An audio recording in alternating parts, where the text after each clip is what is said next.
Hello viewers, welcome back to my YouTube channel जिसका नाम है लर्न विद अफजल 89। व्यूवर्स, आज जो मैं चैप्टर आप लोगों के लेकर आया हूँ उसका नाम है गोइंग टू फॉरेस्ट, यानी कि जंगल जा रहा हूँ। आइए इसको ट्रांसलेट करते हैं और देखते हैं, समझते हैं, सीखते हैं क्या कुछ है आज। वैसे ये जो चैप्टर डिज़ाइन किया गया ये उनके लिए डिज़ाइन किया गया जो बिगिनर्स हैं, जिनको इंग्लिश बोलने में, समझने में, पढ़ने में दिक्कत होती है। क्योंकि जो ग्रामर यूज़ किया गया है, जो वर्ड्स यूज़ किए गए, जो वर्ड मीनिंग यूज़ किया गया है, बहुत ही ईजी और कॉमन वर्ड हैं जो डेली बेसिस पे आप सुनते हैं। तो आइए इसको समझते हैं क्या कुछ है। It was a bright and sunny morning when Rohan decided to go to the forest near his village. It was bright and sunny morning, यानी कि वो एक चमकीली और खुशनुमा सुबह थी। सनी मॉर्निंग मतलब एक तरह से जब सुबह की सूरज होता है तो जब एक खुशनुमा जब रोशनी अपनी बिखेरती है सूरज धरती पे, तो जो वो जो एरिया होता है, जो लुक्स होता है, तो उसकी बात हो रही है किस तरह से वो सुबह थी, उसका जिक्र हो रहा है। When Rohan decided to go to the forest, जब रोहन ने डिसाइड किया, फैसला किया, कहाँ जाने के लिए? जंगल जाने के लिए। आप देख सकते हैं डिसाइडेड वर्ब का सेकेंड फॉर्म यूज किया गया है। डिसाइड जो वर्ड है, ये ये वर्ड और ये वर्ब्स आप आमतौर पर सुनते ही होंगे, तो बहुत ही कॉमन से वर्ड यूज किए गए हैं। आगे आगे चलते हैं। कहाँ पे? वो फॉरेस्ट, वो नियर हिज जंगल, नियर हिज विलेज। तो ये उसके गांव के पास में ही वो जंगल है। आगे बढ़ते हैं। He had always been curious about it, वो हमेशा से रहा था किस चीज़ के लिए? क्यूरियस अबाउट इट, यानी उस जंगल के लिए हमेशा से क्यूरियस रहा। क्यूरियस का मतलब ये होता है किसी चीज़ को जानने की इच्छा रखना, जिसे वे हिंदी में बोलते हैं जिज्ञासु।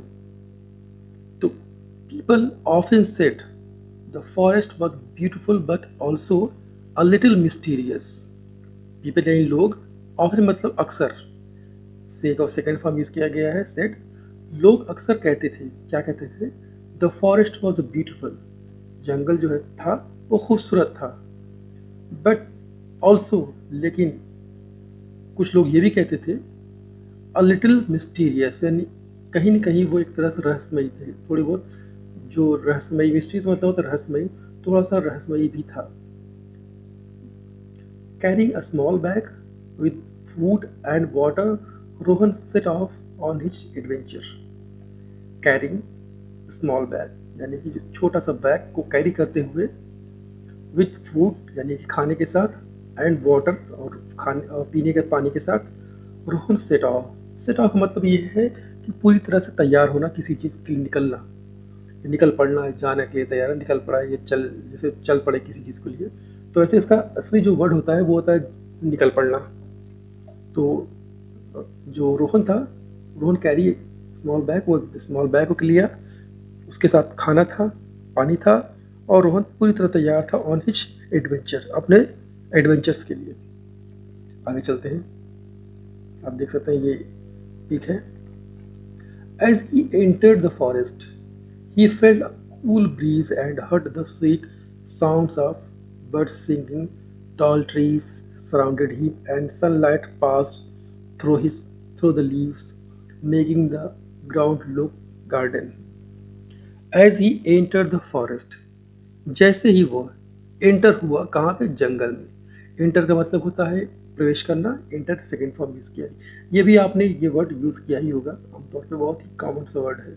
जैसे ही वो एंटर हुआ, कहाँ पे? फॉरेस्ट, जंगल में एंटर हुआ। ही felt a cool breeze and heard the sweet sound of bird singing. तो ही फेल्ट, उसने महसूस किया, फील का सेकेंड फॉर्म यूज किया है फेल्ट। उसने महसूस किया, क्या महसूस किया? अ कूल ब्रीज, एक ठंडी हवा, और सुना, हर्ड का मतलब होता है सुनना, हर्ड ईयर का सेकेंड फॉर्म होता है हर्ड। और जब भी आप इसको पास्ट में बोलें, क्योंकि इसका थर्ड फॉर्म भी हर्ड ही होता है, तो वहाँ पे आपको इसको हियर्ड मत बोलिएगा, हमेशा हर्ड बोलिएगा। और सुना, क्या सुना? द स्वीट साउंड, और एक प्यारी सी धुन, प्यारी सी आवाज़ सुनी उसने, किस चीज़ की? ऑफ सिंगिंग, और बर्ड सिंगिंग, जो चिड़िया की चहचहाहट होती है, उसकी आवाज़ सुनी उसने। टॉल ट्रीज सराउंडेड हिम, और जो बड़े पेड़ थे आस उसके आसपास थे, घिरे हुए थे उसके। And sunlight passed through the leaves, और जो सूरज की रोशनी थी वो पास हो रही थी, कहाँ से? थ्रू द लीव, यानी पत्तों से पत्तों के पीछे से वो धूप जो है वो पास हो रही थी। Making the garden look golden, यानी कि जो गोल्डन है, मेकिंग द ग्राउंड, माफ कीजिएगा, making the ground look golden, यानी जो ज़मीन थी उसको किस तरह से गोल्डन बनाते हुए या गोल्डन दिख रही थी, मेकिंग, वो बनाते हुए आ रही थी। ये रोशनी की बात हो रही, धूप की। Rohan walked slowly looking at everything with wonder. Rohan slowly जो चल रहा था, वो चला और लुकिंग एट एवरीथिंग, और देखते हुए सब कुछ, विद वंडर, आश्चर्यचकित, मतलब आश्चर्य से देखते हुए वो आगे चल रहा था। He saw colourful butterflies, small animals and different kinds of plants he had never seen before. He saw, उसने देखा कलरफुल बटरफ्लाई, यानी कि रंगीन जो है तितलियों को देखा, स्मॉल एनिमल्स, छोटे जानवरों को देखा, और डिफरेंट काइंड ऑफ प्लांट्स, और अलग अलग प्रकार के जो पौधे होते हैं उनको देखा। He had never seen before, उसने ये सब कभी नहीं देखा था। After walking for some time Rohan reached a small stream. After walking for some time, यानी कुछ समय चलने के बाद, कुछ क्षण के लिए चलने के बाद, थोड़ी देर चलने के बाद कह सकते हैं, रोहन रीच्ड, रोहन पहुंचा अ स्मॉल स्ट्रीम, एक छोटी जगह पे पहुंचा। स्मॉल स्ट्रीम मतलब एक प्लेस होता है, एक प्लेस मतलब कह सकते हैं आप, वहां पहुंचा स्ट्रीम के पास, मतलब एक प्लेस पहुंचा। The water was clear and shining, यानी कि यहाँ पे जो स्मॉल स्ट्रीम की बात हो रही है वो एक तरह से जो धारा होती है पानी की, उसकी बात हो रहा है, उसकी जगह, मतलब जहाँ पानी बहता रहता है वहाँ की बात हो रही है। तभी यहाँ पे ये जो द वाटर वॉज क्लियर, तो the water was clear and shining, यानी पानी साफ और चमकीला था, मतलब एक तरह से कह सकते हैं पानी जो बिल्कुल साफ था, क्रिस्टल क्लियर बोलते हैं, बिल्कुल आर पार दिखता रहता है, वो उसकी बात हो रही है। He sat down to rest and ate some food. He sat down, वो नीचे बैठा, किस चीज़ के, टू रेस्ट, आराम के लिए, एंड एट सम फूड, और कुछ खाना खाया। While sitting there, he noticed a little rabbit stuck between some bushes. अच्छा, एक चीज़ मैं बताना भूल गया आपको यहाँ पे देखिए वर्ब का सेकेंड फॉर्म यूज़ किया गया है, और यहाँ पे भी देखिए वर्ब का सेकेंड फॉर्म यूज़ किया गया है। तो सिट का सेकेंड फॉर्म सेट होता है और ईट का सेकेंड फॉर्म एट होता है। वाइल सिटिंग देयर, बैठने के दौरान, वहाँ पे बैठने के दौरान, ही नोटिस्ड, उसने कुछ नोटिस किया। उसने नोटिस किया, क्या नोटिस किया? A little rabbit stuck between the some bushes. उसने नोटिस किया क्या? एक छोटा रैबिट, यानी खरगोश, स्टक मतलब कहीं फंस जाना, फंसा हुआ है, कहाँ पे? बिटवीन सम बुशेस, यानी जो जो झाड़ियाँ होती हैं उसमें वो फंसा हुआ है। आगे चलते हैं। बिटवीन का इस्तेमाल तब होता है जहाँ पे आपको किसी चीज़ को मध्य में बताना है, कि जैसे कि आपको बोलना है the fight is going between Ram and Shyam, यानी कि राम और श्याम के बीच लड़ाई चल रही है, लड़ाई हो रही है, इस तरह से बोलना है, बिटवीन का इस्तेमाल कर सकते हैं। The rabbit looked scared, looked scared, यानी कि जो रैबिट है वो डरा हुआ दिखा। And was trying to free itself, यानी वो खुद से कोशिश कर रहा था निकलने की, वहां से, वहां जो बुश में फंसा, यानी कि झाड़ी में फंसा हुआ था, उससे निकलने की कोशिश कर रहा था। Rohan carefully went near it and gently helped it to get out. Rohan carefully went, यानी वो रोहन जो है ध्यानपूर्वक गया, नियर इट, यानी उसके पास, और जेंटली, और बड़े ही प्यार से, हेल्प्ड इट गेट आउट, उसकी मदद किया वहां से निकलने के लिए। The rabbit quickly ran away, but it turn back for moment as if to thank him, यानी कि रैबिट जो है वो क्विकली, तुरंत वो भाग गया वहां से। But it turn back for a moment, यानी कि लेकिन इट टर्न, वो मुड़ा पीछे, फॉर अ मोमेंट, कुछ पल के लिए, as if to thank him, ऐसा कि ऐसा लगा कि जैसे वो थैंक कहना चाहता है, थैंक्स कह रहा है उसको। Rohan felt happy that he had helped the small animal. Rohan ने महसूस किया, खुशी महसूस किया, किस चीज़ के लिए? कि ही हैड हेल्प, कि उसने उसकी मदद की, किस चीज़ के लिए? द स्मॉल एनिमल, एक छोटे से जानवर की उसने मदद किया। ही continued his journey deeper into the forest, वो लगातार चलता रह गया अपनी जर्नी पे, यानी कि जो जंगल में, डीपर इनटू द फॉरेस्ट, वो जंगल में लगातार अंदर चलता गया। सडनली, अचानक, he realized he did not remember the way back, अचानक से उसे याद आया, उसने महसूस किया, उसको लगा, उसने रियलाइज़ किया। क्या रियलाइज़ किया? ही डिड नॉट रिमेंबर, उसे याद नहीं था किस चीज़ के लिए, द वे बैक, यानी वापस लौटने का रास्ता उसे याद नहीं था। उसने ये चीज़ रियलाइज़ किया। All the trees looked the same and he started to feel worried. All the trees यानी कि सारे सारे जो पेड़ थे looked the same, वो सेम दिख रहे थे। And he started to feel worried, यानी वो उसको मतलब एक तरह से शुरुआत हुआ, उसको लगा किस चीज़ का, घबराहट सी फील हुई या वो परेशान सा महसूस किया उसने। जो परेशानी होती है ना किसी चीज़ को लेकर, तो परेशानी उसको शुरू होने लगी। He started to feel worried, वो उसको लगा कि मैं यहाँ फंस गया हूँ। He walked in different direction, but he could not find the path he came from.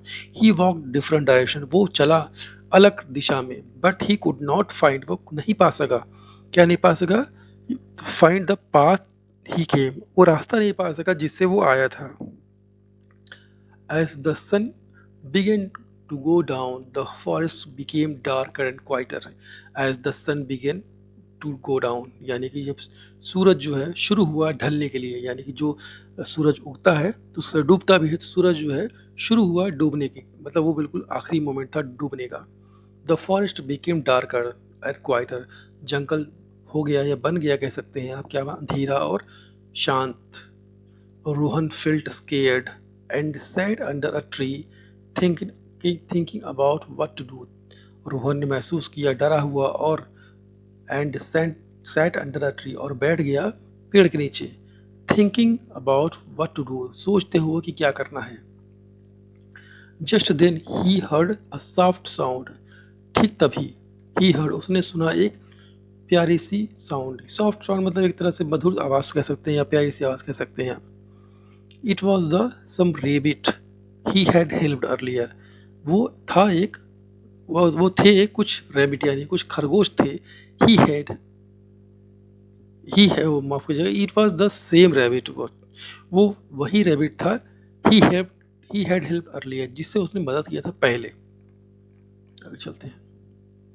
The rabbit stood a few step away and then move forward, यानी कि रैबिट खड़ा हुआ, stood a few step away, यानी कुछ, जो rabbit था वो खड़ा हुआ कुछ फीट, कुछ स्टेप्स आगे, एंड देन मूव फॉरवर्ड, और वो आगे बढ़ा। Stopping again as if asking Rohan to follow it, यानी उसने वो रुका, स्टॉपिंग अगेन, और रुका दोबारा, और एज इफ आस्किंग, ऐसा लग रहा था कि रोहन टू फॉलो इट, यानी वो ऐसा फील करा रहा था कि वो उसे फॉलो करे। विद नो अदर चॉइस, दूसरा कोई ऑप्शन नहीं था। Rohan followed the rabbit, Rohan ने रैबिट को फॉलो किया। It led him through a narrow path between trees, यानी कि इट लेड, लेड का मतलब होता है किसी चीज़ का नेतृत्व करना, यानी कि लीडरशिप में आगे आगे चलना, तो उसे बोलते हैं लेड करना, लेड। इट लेड हिम, यानी वो उससे, वो वो जो है खरगोश है, वो लीडरशिप में नेतृत्व कर रहा था उसके लिए, इस चीज़ के नैरो पाथ, जो छोटे छोटे रास्ते थे उसको ने उसमें वो नेतृत्व कर रहा था उन पेड़ों के बीच में। आफ्टर सम टाइम, कुछ समय बाद, Rohan saw a familiar place the edge of the forest near his village, यानी कुछ समय बाद रोहन ने देखा, क्या ने देखा, अ फेमिलियर प्लेस, एक जाना पहचाना जगह देखा, the edge of forest near his place, यानी उसके गांव के पास में का जो एरिया था वहां से उसने देखा। ही felt a great sense of relief and happiness, उसने महसूस किया एक ग्रेट सेंस ऑफ रिलीफ, यानी एक तरह से रिलीफ, खुशी महसूस किया, मतलब एक होता नहीं सुकून महसूस किया, उसने सुकून महसूस किया, एंड हैप्पीनेस, और खुशी महसूस किया।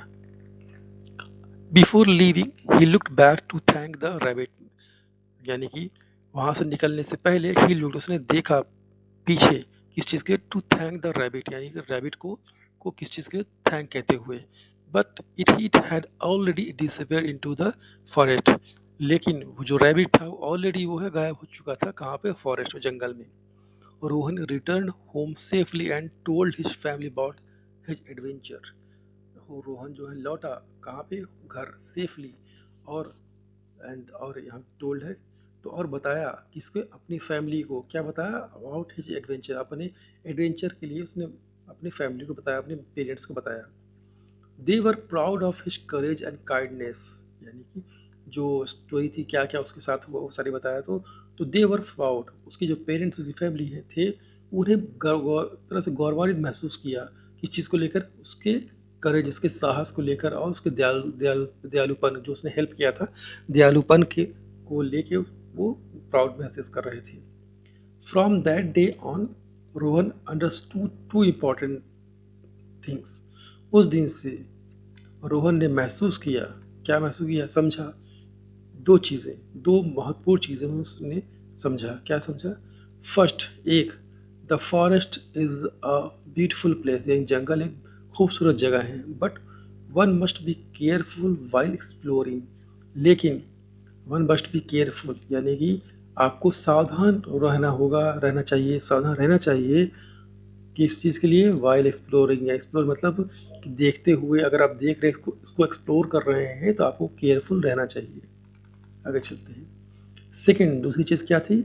Helping other always bring good returns, यानी दूसरों की मदद करना जो है, हेल्पिंग अदर, दूसरों की मदद करना हमेशा ब्रिंग्स लाता है गुड, अच्छा बदलाव, अच्छा रिटर्न लाता है आपकी ज़िंदगी में।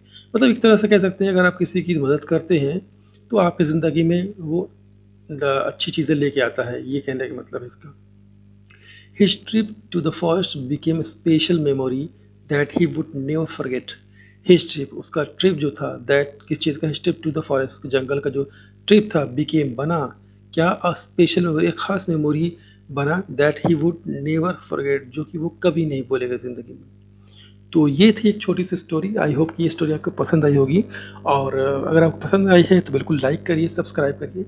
मैं मिलता हूँ आपको नेक्स्ट वीडियो में, तब तक अपना ख्याल रखिए, बाय।